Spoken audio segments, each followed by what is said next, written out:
अभिवादन का जवाब दे रहे हैं। साथ में मुख्यमंत्री और उप मुख्यमंत्री भी हैं। तो ये प्रधानमंत्री का जो रोड शो है, ये करीब कितनी देर का कार्यक्रम है नीरज? देखिए लालचंद, हालांकि जो रोड शो का जो रास्ता है वो 2 से 2.5 किलोमीटर के बीच में है, लेकिन आप देखें कि जिस तरीके से वहां पर लोग मौजूद हैं और बार बार नारे लगाकर प्रधानमंत्री को अपनी ओर देखने के लिए लगातार कोशिशें भी कर रहे हैं। और आप देखें कि इसमें बड़ी संख्या महिलाओं की है, तो बताता है कि लेकर प्रधानमंत्री के मन में क्या चलता है, किस तरह की तमाम योजनाएं महिलाओं को लेकर प्रधानमंत्री देश के लोग सकते हैं। और आप देखते हैं कि महिला सशक्तिकरण की दिशा में कितना काम किया गया है और उसी का नतीजा है कि आप देखें कि यहाँ महिलाएं पुरुषों से ज्यादा बड़ी संख्या में दिखाई दे रही हैं, क्योंकि पिछले आप देखें हैं कि 10-11 सालों में लगातार महिलाओं को लेकर, महिलाओं की तरक्की को लेकर आपने देखा होगा शौचालय बनवाना, इसके अलावा उनको गैस के सिलेंडर मुफ्त में पहुंचाना, घरों में बिजली पहुंचाना, ये तमाम ऐसी योजनाएं हैं महिलाओं को लेकर कि तो प्रधानमंत्री लगातार चलाते रहे। और यही कारण है कि जब भी चुनाव होता है तो महिलाओं का एक बड़ी हिस्सेदारी प्रधानमंत्री नरेंद्र मोदी जी तो पार्टी लोग होते हैं तो उसका लाभ भी मिलता रहा। ठीक है, ठीक है नीरज, मैं आपके पास लौटता हूं, आप हमारे साथ बने रहिएगा। इस बीच हमारे सलाहकार संपादक विनोद मिश्र जी भी हमारे साथ फोन लाइन पर जुड़ गए हैं। विनोद जी, जो बात अभी नीरज के साथ मैं कर रहा था, अभी लोकसभा चुनाव के दौरान वहां पर विधानसभा का चुनाव हुआ और उसके बाद एनडीए को वहां पर जबरदस्त बहुमत मिली और आज फिर से वो तस्वीरें उसी बात की पुष्टि कर रही हैं। जिस तरह प्रधानमंत्री पर फूलों की बारिश करने के लिए भारी तादाद में वहां पर जनसैलाब उमड़ा है। लाल जी, आप ये कहें कि प्रधानमंत्री मोदी का इस साल का ये पहला रोड शो है। आप ये कहें कि प्रधानमंत्री मोदी के तीसरे टर्म का और ये पहला रोड शो है जो आज विशाखापट्टनम में कर रहे हैं। वो विशाखापट्टनम का रोड शो इसलिए भी इम्पोर्टेंट है, जैसा आप बता रहे हैं कि एनडीए गवर्नमेंट की जो बात आप करते हैं, तो उस मामले में आंध्र प्रदेश ने जेल भर के, झोली भर के प्राइम मिनिस्टर मोदी के को एक तरह से आशीर्वाद दिया है। तो जाहिर सी बात है कि जो पहली बार आंध्र प्रदेश में चुनाव जीतने और लोकसभा में केंद्रीय गठन के बाद और प्रधानमंत्री बनने के बाद ये गए हैं, तो ये लोगों का जो नीरज की हाल ही में जब लोकसभा चुनाव के साथ वहां पर विधानसभा चुनाव हुए थे तो एनडीए को बहुत बड़ा बहुमत मिला था और वहां पर एनडीए की सरकार बनी। लोगों में प्रधानमंत्री नरेंद्र मोदी को लेकर जो वो क्रेज़ है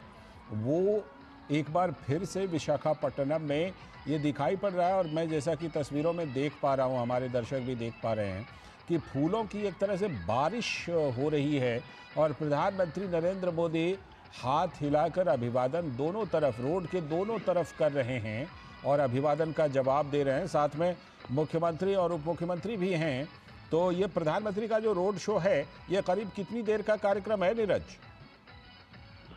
देखिए लालचंद, हालांकि जो रोड शो का जो रास्ता है वो 2 से 2.5 किलोमीटर के बीच में है, लेकिन आप देखें कि जिस तरीके से वहां पर लोग मौजूद हैं और बार बार नारे लगाकर प्रधानमंत्री को अपनी ओर देखने के लिए लगातार कोशिशें भी कर रहे हैं। और आप देखें कि इसमें बड़ी संख्या महिलाओं की है, तो बताता है कि लेकर प्रधानमंत्री के मन में क्या चलता है, किस तरह की तमाम योजनाएं महिलाओं को लेकर प्रधानमंत्री देश के लोग सकते हैं। और आप देखें कि महिला सशक्तिकरण की दिशा में कितना काम किया गया है और उसी का नतीजा है कि आप देखें कि यहाँ महिलाएं पुरुषों से ज्यादा बड़ी संख्या में दिखाई दे रही हैं, क्योंकि पिछले आप देखें हैं कि 10-11 सालों में लगातार महिलाओं को लेकर, महिलाओं की तरक्की को लेकर आपने देखा होगा शौचालय बनवाना, इसके अलावा उनको गैस के सिलेंडर मुफ्त में पहुंचाना, घरों में बिजली पहुंचाना, ये तमाम ऐसी योजनाएं हैं महिलाओं को लेकर कि तो प्रधानमंत्री लगातार चलाते रहे। और यही कारण है कि जब भी चुनाव होता है तो महिलाओं का एक बड़ी हिस्सेदारी प्रधानमंत्री नरेंद्र मोदी जी तो पार्टी लोग होते हैं तो उसका लाभ भी मिलता रहा। ठीक है, ठीक है नीरज, मैं आपके पास लौटता हूं, आप हमारे साथ बने रहिएगा। इस बीच हमारे सलाहकार संपादक विनोद मिश्र जी भी हमारे साथ फोन लाइन पर जुड़ गए हैं। विनोद जी, जो बात अभी नीरज के साथ मैं कर रहा था, अभी लोकसभा चुनाव के दौरान वहां पर विधानसभा का चुनाव हुआ और उसके बाद एनडीए को वहां पर जबरदस्त बहुमत मिली और आज फिर से वो तस्वीरें उसी बात की पुष्टि कर रही हैं। जिस तरह प्रधानमंत्री पर फूलों की बारिश करने के लिए भारी तादाद में वहां पर जनसैलाब उमड़ा है। लाल जी, आप ये कहें कि प्रधानमंत्री मोदी का इस साल का ये पहला रोड शो है। आप ये कहें कि प्रधानमंत्री मोदी के तीसरी टर्म का और ये पहला रोड शो है जो आज विशाखापट्टनम में कर रहे हैं। वो विशाखापट्टनम का रोड शो इसलिए भी इम्पोर्टेंट है, जैसा आप बता रहे हैं कि एनडीए गवर्नमेंट की जो बात आप करते हैं, तो उस मामले में आंध्र प्रदेश ने जेल भर के,